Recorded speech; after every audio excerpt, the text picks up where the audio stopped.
الله يسلمك. حبايب الغاليين ان شاء الله فاصل وراجع لكم. حبايب الغاليين رجعنا لكم وياي اخويا وحبيبي. طبعا انا احب صراحتك، بس اريدك تكون وياي صريح الاخر وياك نقطة. صريح الاخر نقطه، وجزء واحده من الصراحات راح تسوي لنا مشاكل. لا ان شاء الله، ما احنا ما نحب المشاكل. مصطفى، عائلتك ايش قد متكونه؟ كم اخ عندك؟ كم اخت؟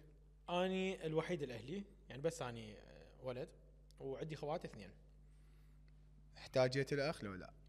بصراحه اي احتاج الاخ طبعا، يعني خلينا نكون شعبيين شوي ونحكي بالشعبيه، اللي ينطخ واللي يوقع يصيح اخ، يعني من هالباب سوالفه هن. فاي الاخ مريود يعني طبعا سند. بس الحمد لله والشكر رب العالمين عوضني باصدقاء واخوه، والله اعتبرهم يعني بمعزه اخوان. اصدقاء اي مقربين بهذا الوقت؟ طبعا، يعني هو ماكو شيء قطعي، لازم اكو يعني الصديق الزين بكل مكان وبكل وقت. شلون تختارهم؟ بحيث هاي الفتره الصديق بعض الاصدقاء قاموا يخوفون. صحيح، يعني مشكلة الناس لما توقع ويا صديق مو زين، هو دا ينتقي أصدقائه وهو ماشي، هو عابر، يعني أصدقاء عابرين، مو صديق مواقف، مو صديق تجارب أيام صعبة. فالصديق يعني ما تقدر تحكم عليه إلا بالموقف. شلونك ويا والدك؟ لا الحمد لله علاقتي طيبة به، هو صاحب الفضل الأول يعني بدخولي بهذا المجال. أي أكيد، يعني بفضله. فضل رب العالمين أول وثم فضله. الله يوفقك. طبعا موبايل ضام لك شغله، مم. وان شاء الله بعيد الشر على والدك. نعم. بس احنا كنا الامر بيد رب العالمين، يعني فجأة وتجيك هاي الصورة وتنزلها بصفحتك، قريتها؟ أتمنى أنه ما أقرأ هاي المسج أو ما أشوف هذا الموقف وهو يشوفه قبل ما أشوفه أنا. والدك إلى رحمة الله، طولة العمر والصحة والعافية إن شاء الله له. صعب الموقف. تتأذى يعني لا سامح الله، هذا اليوم هو يعني إن شاء الله ما أحضره أو ما أعرف يعني، بس هي سنة الحياة، بس هو حيكون الكسران الأكبر بحياتي. تحس توقع؟ عمود ووقع. شنو سبب هاي علاقتك بيه؟ يعني من الطفولة، يعني من أني طفل حد هذا عمري، والدي ما جارحني بكلام ولا سايلي، وواصل مرحلة يستحي مني، يعني علاقتنا أصدقاء أكثر مما إحنا أب وابن. فلا سامح الله إن شاء الله بعيد هذا الموضوع، يعني فقدانه هو فقدان صديق وفقدان أب وفقدان واحد جزء من روحك يعني. فالعدة أب خلي يدير باله عليه. باريك الذمة؟ أي راضي عليه إلى حد كبير. الله يوفقك. الله يسلمك. طريقتك ويا والدتك المن تميل؟ الصراحة هو سؤال شوية صعب، بس مرات الابن يميل، مرات احنا من نسوي غلط نروح لأمنا قبل على مود نختل وراها. صحيح. لا الأم موضوع ثاني يعني شو السالف قليل.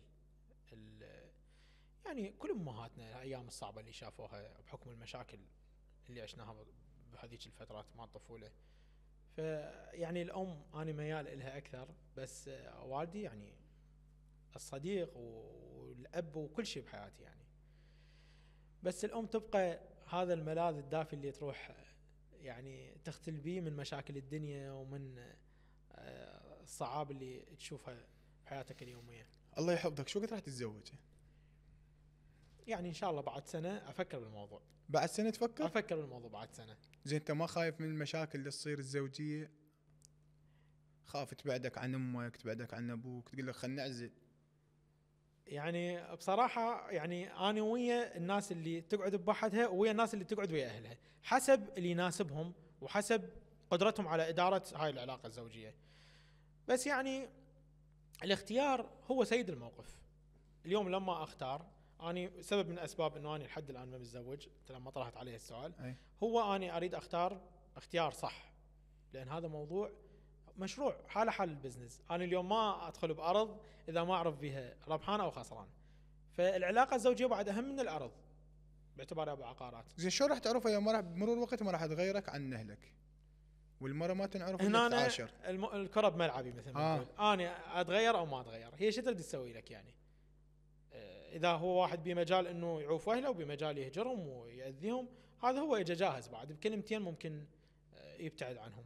بس لا يعني الاختيار هو الحاكم بهذا الموضوع. نقول تزوجت وامك رادت تجي يمك وانت عزلت ببيت، نعم. وتعبت امك وان شاء الله بعيد الشر عليها، ومرتك تقول لك ما اريد امك بعد تعيش وياي، ايش راح تسوي؟ وانت بعد الامر صار والكلام انطرح لك، لو تختار امك تظل وياك، لو تختار لو تبعد زوجتك واطفالك. واطفالهم وين زوجتي عندي أي. اطفال يعني؟ شلون تبعد وصلت المرحله؟ والله انا ما اعتقد هيك راح تقول لي هي، لان انا اللي حختارها ما حتسويها. بس يعني الام هي وحده بالدنيا. يعني انا ضد انه افرط بالزوجه، يعني اعتذر على هاي الكلمه، بس الزوجه ممكن تكرر، الام ما تكرر، مره واحده بحياتك.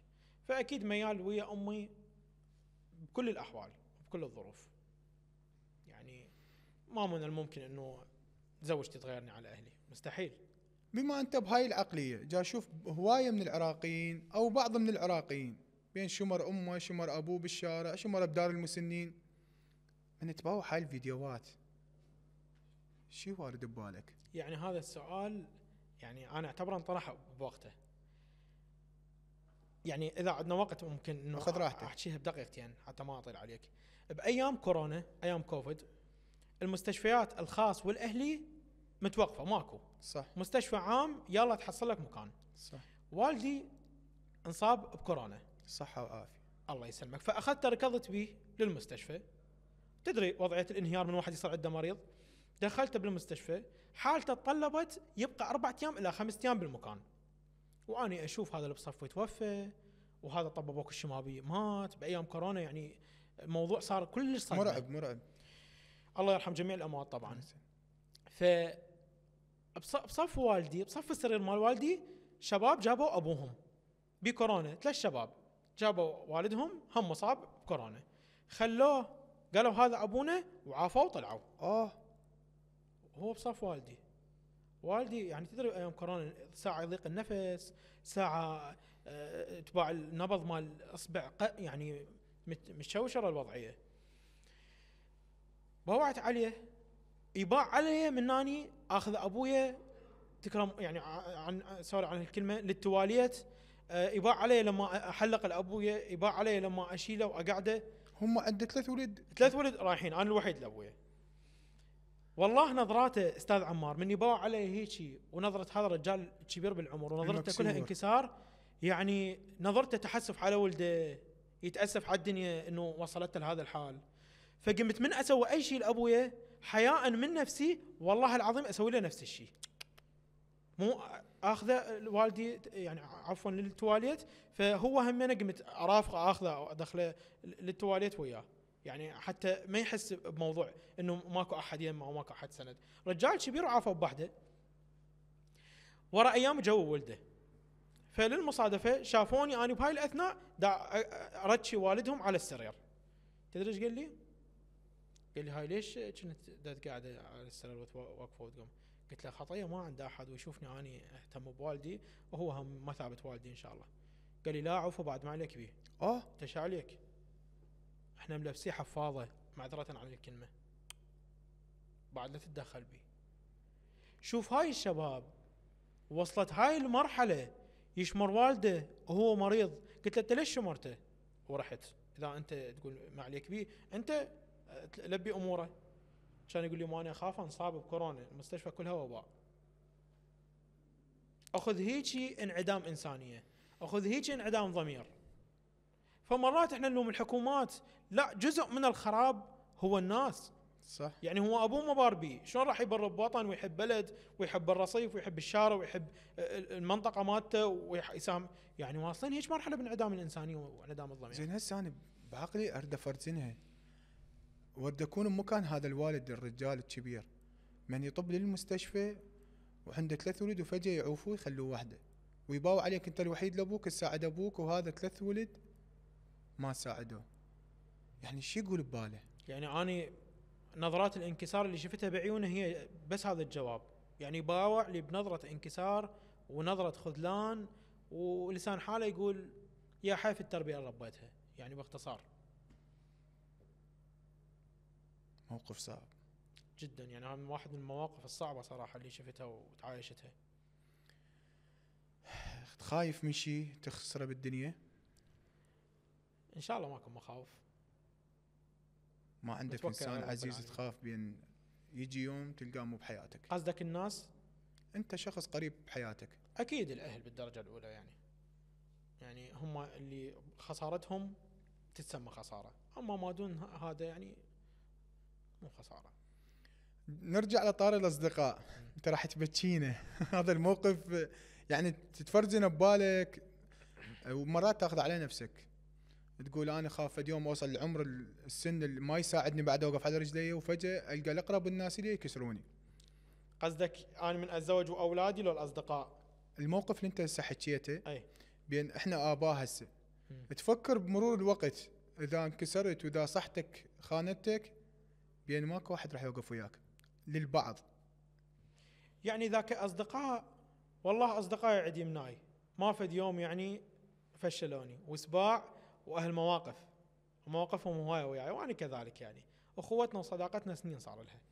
اما اذا موضوع التربيه انه اولادي خاف يسوون بيها هيك مستقبلا، فصدقني استاذ عمار، اليوم التربيه بذره، كما تدين التزرعه تدان. تحصده، كما تدين تدان. هذا قانون يعني كل الاديان كل البشريه ملتمسته وملتمسه اثاره، كما تدين تدان، انتهى الموضوع. اقرب صديق لك شنو اسمه؟ هاي هنا راح نزعله هواي لان كلهم تحس- مقربين، كلهم اخوه تحس أصدقاء. واحد ايش وقت ما انت ان شاء الله ما مجروح، بس تحس اذا ضاقت بك الدنيا تخابر هذا، تشرح له، تحكي له همومك. من هو؟ والله هواي، كلهم يعني مو كلهم بس هواي، يعني بيهم 6 7 ما شاء مقربين الله. واخوه واصدقاء. تقدر تتواصل وياهم وتحكي وياهم. اي من راح يوقف لك بيهم؟ هم من ذول الدائره كلها. اريد تختار لنا واحد ولا تكون ويانا دبلوماسي، نريد واحد تختبره. انت ما مختبرهم قبل؟ لا مواقف هواي اكيد صار يعني، بس مواضيع ما اختبرها ما شايفهم بيها، مواضيع ما شايفهم بيها. حسب. تقدر تختبر واحد بحكم عملك؟ اي ماكو مشكله. اختبره بشنو يعني قصدك؟ تختبره تقول له انا احتاجيت كذا مبلغ، لقيت عقار. مم. نعيد السؤال عليك، لازم تجرب لك واحد ثقة. مم. وانت ما راح نقطع اي شيء، زين. يعني لازم تخابره انت تعرفه وهذا حزام ظهرك. يعني اذا ما جاوب لازم ازعل عليه ويجوز لا هسه ما الموضوع تزعل عليه، اذا ما جاوب بعد عذره وياه، بس تمام. لازم تختار واحد بين اول ما تتصل يفتح عليه خط.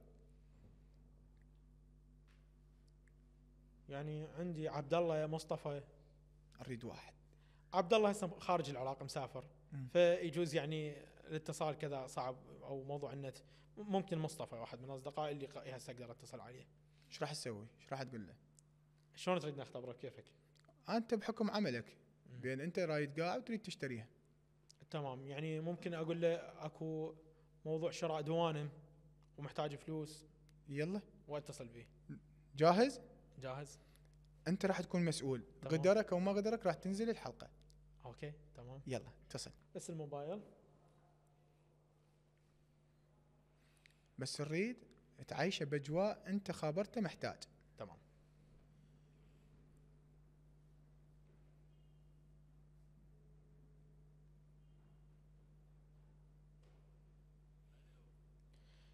شلونك صوفي؟ هلا بالصوف. شو اخبارك حبيبي؟ هلا اخوي. مصطفى، اخذت دوانم وباقي مبلغ علي على ذني الدوانم، وهذا صاحب الارض كلش دا يضغط على الموضوع، يريد المبلغ يعني خلال ساعة او ساعتين، فمحتاج تحول لي مبلغ تقريبا 150 مليون، 100,000 دولار. احول لك اياها ليش ما اعطيك يعني اعطيك اياها دولار؟ ايش قد تقدر تدبرهن؟ اوكي عندي دولار 9 ماكو مشكلة. دفاتر. 9؟ عندي 9 دفاتر بالبيت، اذا تريد خذهن، بيهن خبزه، بيهن رزق. اي بيهن استفادة الي، بيهن استفادة يلا الي، بالعافية. ولازم لا يعني تنساني. ادفع عليهم. لا تنساني بالاستفاده. انت راكض وراي على الاستفادة مو؟ لا مع الاسف عليك ابو الصوف ولا تفهم. فدوى عمرك حبيبي. تمام. اني يعني انت وين هسه؟ بالبوابه، بوابه العراق. تمام. اجيك لو ادز لك احد، لو تجيني دز لي احد. تريد تدز لي احد؟ تريدني اجي نتغدى اليوم سوا ناكل سمك؟ تمام، يعني سمك و100,000 دولار. لا 90,000 90,000. ال 10000 وين لعد؟ ما والله بس هذا ميل عندي امانه الله. اخوي يلا تمام مو مشكله. لا ما تمام مو مشكله. اوكي شكراً. صارت طلقات. اجيك شنو؟ لا ما لا دقائق انا واخابرك. لا ما نقدر لو كاملات الفلوس لو ما يصير. هاي هسه الولد دخل لا، وياي لا، بحاج. لو- اخي العزيز انا ترى مشتري هواي اراضي يعني. اخوي مو قصه مشتري الفلوس كامله جيبها لا الاخ هنا قاعد يتداخل يعني يقول أخو- هسه اريدهم. السالفه قل له عمي وفت الدنيا 200 و300 مليون ننطلب. تمام اوكي تمام شكرا حبيبي هسه خابرك دقائق. هلا هلا حبيبي.